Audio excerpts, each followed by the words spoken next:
Good morning. Today's Tuesday, June 30th. It's this last day of June. It's also Tuesday in the 13th week in Ordinary Time, and we have the optional memorial of the first martyrs of the Holy Roman Church.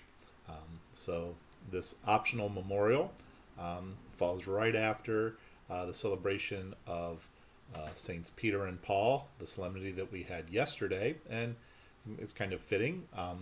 It commemorates the countless followers of Christ in the city of Rome in the year 64 who were persecuted under Nero. And believe that that's the persecution too that where Saint Peter was martyred. But this was a broader persecution. It wasn't just Nero coming after Saint Peter, but it was the Christians that Nero used the emperor as the scapegoat for a huge fire that broke out in the summer. I think it started in July in the year 64 in the city of Rome, and so it was destroyed a huge amount of the city. History later, even I think now, there's not really consensus on who was to blame. The Christians were blamed for it. They were not to blame for. They were not the ones who started it. But some people believe that Nero himself started it so that he could build other palaces and monuments that he wanted on that land. It's history, obviously going back, to the year 64.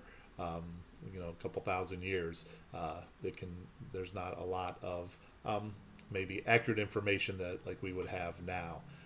But the historian Tacitus, a Roman historian, who was probably about 8 or 9 years old at the time of the fire, he gives an account of it too, and he tends to be known as a good historian. That he doesn't have a lot of prejudice in his accounts or anything like that, and he talks about the Christians not necessarily favorably, but he does talk about all the different kind of barbaric ways that the emperor had the Christians killed. So they talk about the fact. So I don't want to be too gruesome on a Tuesday morning, but they would put them in animal skins and then they would be hunted down and killed.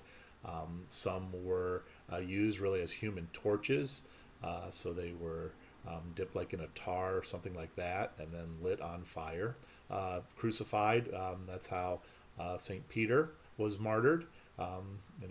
Tradition holds that he was crucified upside down. He said he wasn't worthy to die in the same way that Jesus died, so he asked that they would crucify him upside down. And so the Romans had their ability to obviously be very cruel in their execution. And it says that in those early times of the Christian church, even the name Christian was kind of synonymous with being executed. That the persecutions didn't go straight for 300 years, but at different times there was persecutions against the Christians. And this was kind of the first one that we recorded in the city of Rome. So it gives us some information. It reminds us that, or tells us that, there was a significant Christian population in Rome by the year 64.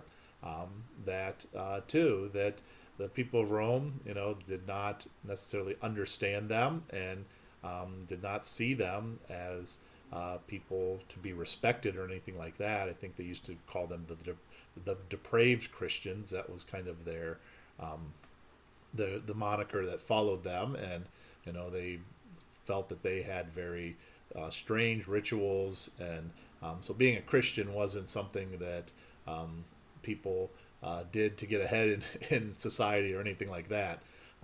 If you were a Christian, many times during that period you were in a way taking your life in your own hands. But these great witnesses to the faith are worthy of our celebration and ask for their intercession.